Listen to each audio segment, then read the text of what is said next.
Hi guys, I'm from Group 4 and our topic for today is rational equation. So magsasolve tayo ng dalawang example here using cross multiplication. So mag-start muna tayo sa basic. Itong nakikita nyo na x over 4 equals 6. So para magawa natin yung cross multiplication, kailangan maging fraction din to. So, para maging fraction to, kailangan natin siya lagyan ng 1 sa denominator. So, ngayon na fraction na rin siya, is pwede na rin natin magawa yung cross multiplication. So, para gawin yung cross multiplication, is kailangan lang natin gawin as in cross. Ganyan, then ganito. Laging mauna dapat ito, then ito naman next. So, x times 1 is 1x or pwedeng x na lang. Then, 6 times 4 is 24. So, ganyan lang siya kasimple. So, proceed naman tayo sa medyo mahirap-hirap. So, kagaya nga rin ang sabi ko kanina, cross multiplication lang din. Kapag malaman mong meron silang both side na fraction, is pwede magawa na yung cross multiplication. So, 6 times 2x minus 13. Then, 9 times x minus 7. So, ang gagawin naman natin dito is distribute. So, 6 times 2x is 12x.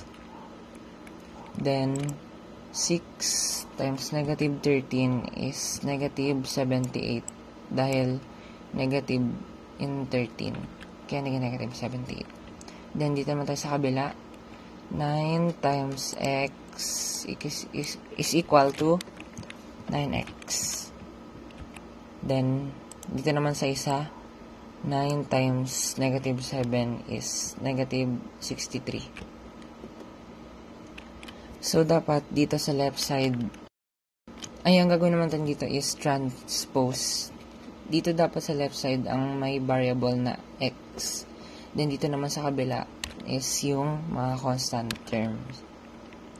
So, ang gagawin lang natin is copy muna to dahil nandito na siya sa side na to. Then, ito naman na may variable na x, ito transpose natin siya dito. So, from positive 9x, magiging negative 9x siya. Then, dito naman tayo sa kabila na ito dahil nandito na siya, ikakopy na lang din natin siya. Then, ito naman yung ita-transpose natin kasi kailangan siya nasa kabila. So, from negative, magiging positive 78 siya.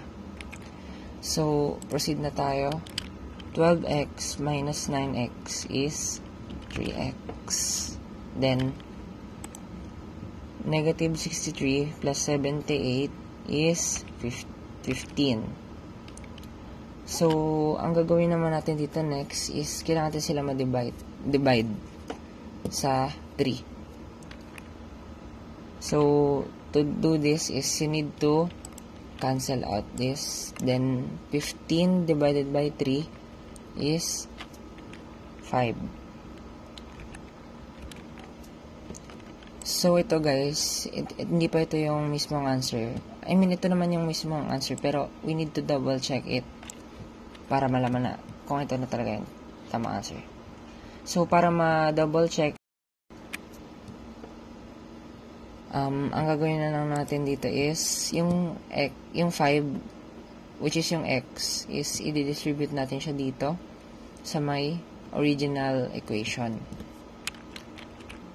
So, from 6 over x minus 7 is i-distribute natin yung 5 dito sa x. So, magiging 6 over 5 minus 7 na lang. Then, ganun din dito sa kabila na from 9 over 2x minus 13 is naging 9 over 2 times 5 minus 13. So, proceed na tayo. 6 over 5 minus 7 is negative 2. Then, dito naman sa kabila is 9 over 2 times 5 is 10. 10 minus 13 is negative 3. So, 9 over negative 3. Then, ang gagawin naman natin dito next is divide na. So, 6 divided by 2 is negative 3. Then, dito naman sa kabila is 9 divided by negative 3 is also negative 3. So, tama nga yung ginawa natin dahil same sila and they're equal. So, dun lang nagtatapos yung natin ngayon guys, session natin ngayon. And ganun lang siya kasimple. Basta, mo lang siya step by step. So, yun lang. Bye!